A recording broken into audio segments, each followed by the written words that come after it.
Bonjour à tous, j'espère que vous allez bien. On se retrouve aujourd'hui pour une nouvelle vidéo jardin. Au programme, une petite cueillette avec moi dans le jardin, un petit garden tour de mon coin, détente, café, etc. qui va bien, et une recette de pesto avec du basilic fraîchement coupé de ma récolte du jardin. Je crois que c'est tout, c'est déjà pas mal.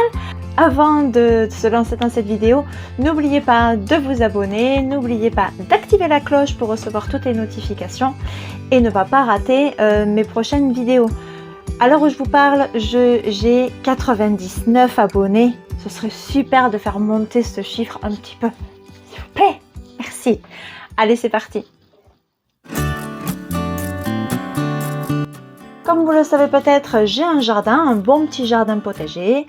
J'avais fait une vidéo à ce sujet, je vous invite à aller la voir si ce n'est pas déjà fait. Les images de cette vidéo datent du 20 juillet. Bon, voilà, on est un petit peu après, donc elles sont toutes belles. Mais entre-temps, je suis partie en vacances, donc j'ai pas fait le montage de la vidéo assez rapidement, mais c'est pas grave. Le jardin, on l'avait planté à la première quinzaine d'avril, alors c'est assez tôt parce que d'habitude on attend toujours les seins de glace qui sont vers le 10 mai, quelque chose comme ça, et d'habitude on attend un petit peu et puis finalement bon bah on a attendu encore moins que d'habitude parce que comme ça on voulait avoir des légumes très tôt, des tomates très tôt, pas seulement en août. Et puis c'était le confinement, on avait plein de choses, on avait beaucoup de temps, donc voilà. Et puis en plus on habite dans le sud-ouest, il faut dire que les gelées tardives sont assez rares. Voilà, donc là je vous montre un petit état des lieux du jardin. Vous voyez différentes espèces, différentes choses, les haricots qui sont cramés bientôt, mais c'est pas grave. Alors on savait pas au départ, mais on a semé des haricots grimpants, donc c'est n'importe quoi. Voilà, et puis un petit tour sur mes petits framboisiers. Allez, c'est parti. Alors un beau concombre. Donc alors franchement, cueillir des légumes avec un téléphone à la main, c'est vraiment pas facile. Donc je m'y suis repris à plusieurs fois. Et puis regardez ce beau concombre quand même. Je suis allée chercher des sécateurs parce qu'à la main c'était juste pas possible. Oui, aïe aïe, les accidents c'est compliqué. Beau concombre encore. Et bambou qui passe par là. Bon alors après on a des tomates. Alors on pensait mettre beaucoup plus de tomates cerises, on pensait en avoir beaucoup plus. Finalement on a un seul pied mais de tomates cerises un peu grosses. Donc c'est pas tout à fait des tomates cerises. Voilà. On a des courges, on ne sait pas trop ce que c'est. On a semé des graines mais on ne sait pas trop ce que c'est. Donc on partait sur le potimarron et puis finalement c'est peut-être pas ça. Donc je regarde en même temps. Là on a des tomates qui n'ont pas du tout la même forme que les autres, qui sont un peu mûres. Alors même si c'est un peu trop mûr, je ramasse parce que ça peut toujours servir dans les sauces tomates ou dans les sauces cuites. Voilà, là c'est le méga basilic, donc c'est ça que je vais cueillir pour faire mon pesto. Alors je commence à arracher les feuilles les unes après les autres. Et au départ je voulais faire une recette où il fallait 180 g de feuilles de basilic.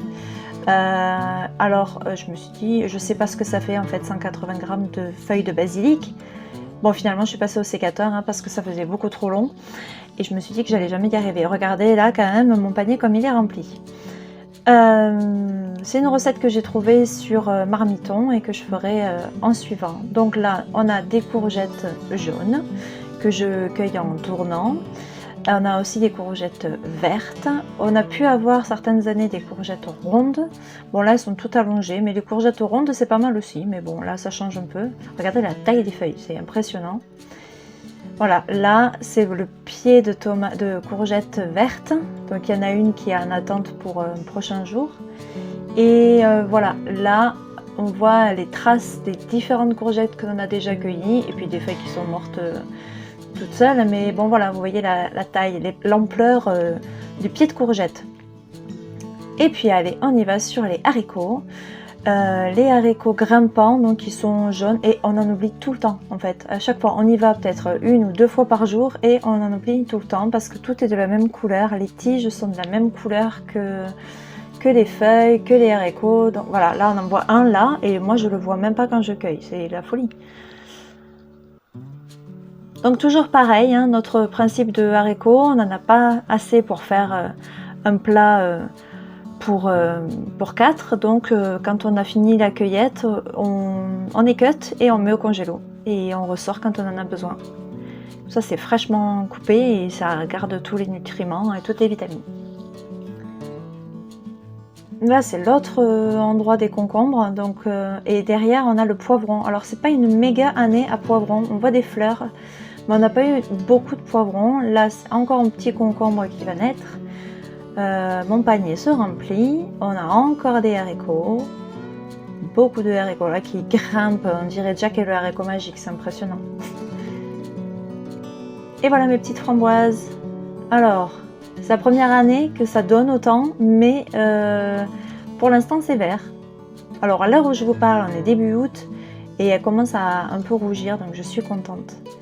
Je vous avais dit dans la première vidéo sur le jardin, je vous mets le petit i, le lien dans le petit i, qu'on avait testé les betteraves. Donc bah là, ça donne pas grand chose en fait, je crois que c'est un échec, mais c'est pas grave, on n'en avait pas non plus planté des tonnes.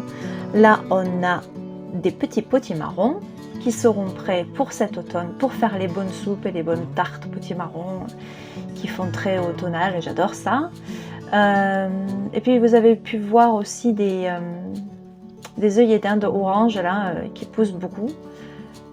C'est ce qui permet d'éviter les maladies. Ça c'est un pot avec des pommes de terre qu'on n'a toujours pas récolté parce que c'est un peu trop tôt.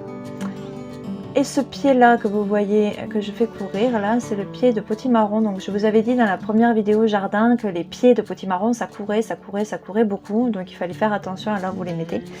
Et donc voilà, là je remonte, j'essaie de remonter, mais en fait il y a tellement de feuilles que je sais même plus où on en est en fait. Ça se perd dans les tomates, c'est un peu n'importe quoi. En bilan, je pourrais dire que c'est super, hein, on a un super jardin, très prolifique et tout, mais par contre, qu'est-ce que c'est le bazar?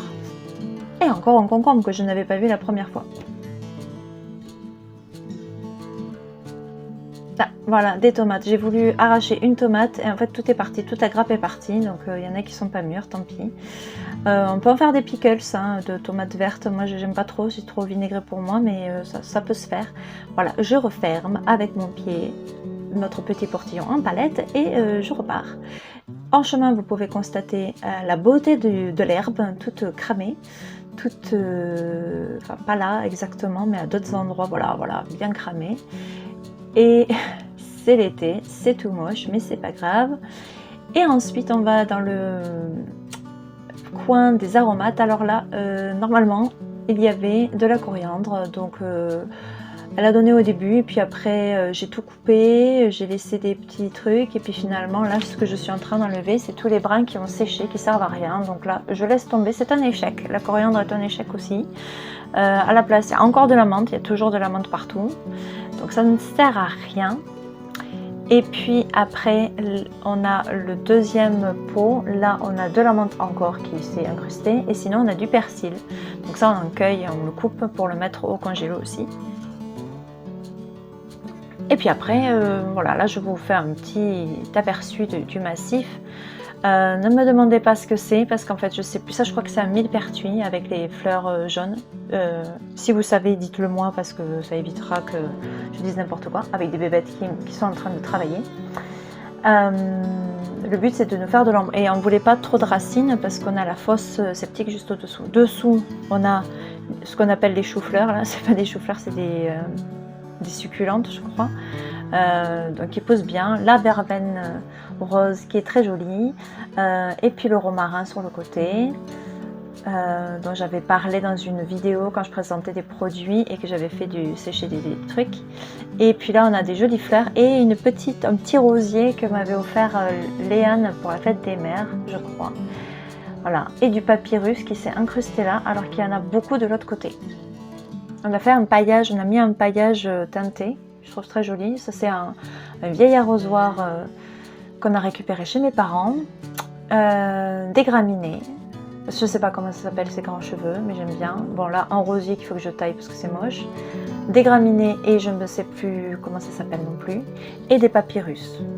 En fait ces papyrus là, ils sont quand même très grands. Les plus hauts, ils m'arrivent à l'épaule, sachant que je mesure peu près 1,67 m. Donc ils sont quand même super grands. Et donc derrière vous voyez les chaises longues et c'est là que le soir on boit le café.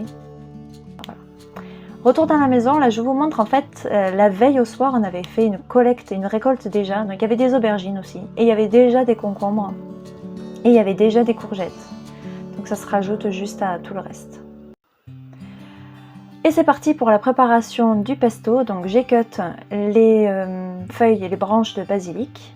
Et voilà. Donc pour le basilic, pour le pesto, il faut du basilic, 90 g finalement seulement, des pignons de pin, du parmesan, de l'huile d'olive, des gousses d'ail, 4 ou 5, du poivre et du sel. Je vous mettrai exactement les proportions dans la barre info.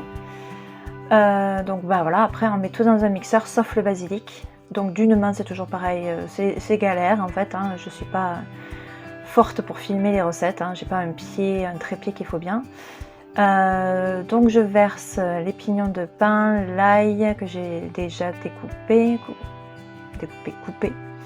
l'huile d'olive. Ensuite je mets le parmesan. Là c'est un petit paquet qui se vend dans le commerce, là ça fait 70 g je crois. Et après je mixe. Et c'est là que c'est l'erreur en fait. Donc si j'avais eu un méga mixeur, genre un Thermomix, ça aurait été tellement facile et rapide. Mais non, j'ai juste un petit mixeur tout bête qui sert à rien, que j'ai pété d'ailleurs, hein. Au fur et à mesure, je maltraitais tellement ce pauvre mixeur que je l'ai cassé. Donc j'ai galéré. Ce que j'ai oublié de faire là, c'est ciseler le basilic, ça aurait été peut-être plus rapide. Et voilà, finalement j'ai sorti le blender et comme c'était pas assez humide, j'ai rajouté de l'eau et j'ai rajouté de l'huile. Et voilà, je verse, c'est pas très joli comme ça, mais en fait c'est très bon. Voilà, cette vidéo jardin est terminée. N'hésitez pas à me dire en commentaire ce que vous avez vous dans votre jardin, comment il est en ce moment, ce qui pousse très bien ou ce qui ne pousse pas du tout. Je vous souhaite un bon jardinage et paillettes!